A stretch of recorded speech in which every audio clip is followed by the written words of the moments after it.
नारद मुनि से जब पूछा गया कि मेरी बेटी का भविष्य क्या है और ये बेटी ने जो जन्म लिया है इसके बारे में कुछ बताएं, क्योंकि संत सभी बातों का ज्ञान रखते हैं, उन्हें पूर्ण जीवन की जानकारी है। तो बोले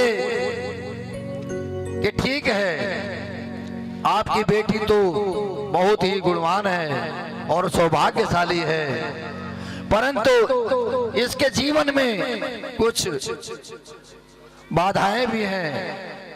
और जैसे ही उनके मुख से इस प्रकार के शब्द निकले तो मां मैना सोचने लगी कि बड़े ही प्यार से, बड़े ही प्रेम से हमारे घर बेटी पधारी हैं, और ऐसा कौन सा इनके भाग्य में क्या है जो आप इस तरीके से बता रहे हैं। महात्मन बोले ये बहुत ही तपस्वी हैं और इनके जीवन में एक ऐसा अद्भुत चमत्कारी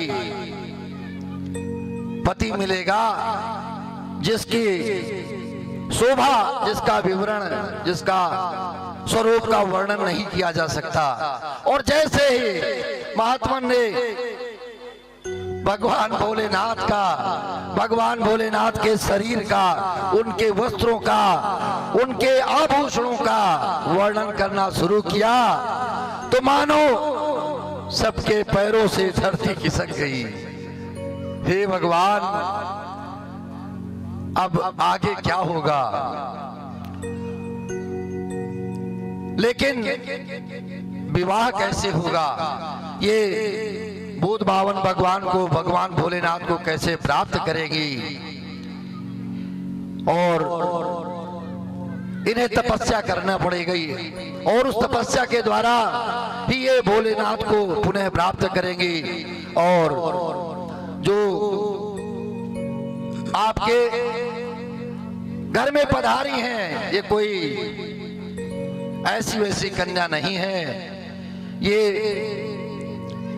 पहले जन्म में सारा वृत्तांत स्मरण कराया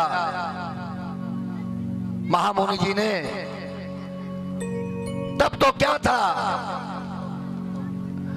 कि माता पिता की खुशी का ठिकाना नहीं रहा, और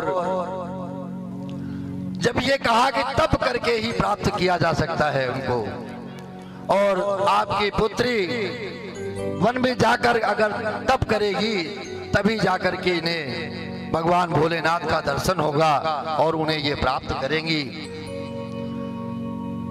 फिर मन में विचार आने लगा कि ये तो सब अलग ही घटनाएं बता रहे हैं, लेकिन माँ को समझाते हुए जब बड़ी हुई तो माँ को बहुत समझाया कि ठीक है, मैं तप करके भगवान भोलेनाथ को प्राप्त करूंगी। और वन में जा करके हजारों वर्ष तक माता पार्वती जी ने तप किया है, और उसी तप के कारण एक दिन भगवान भोलेनाथ प्रसन्न होकर के उन्हें दर्शन देते हैं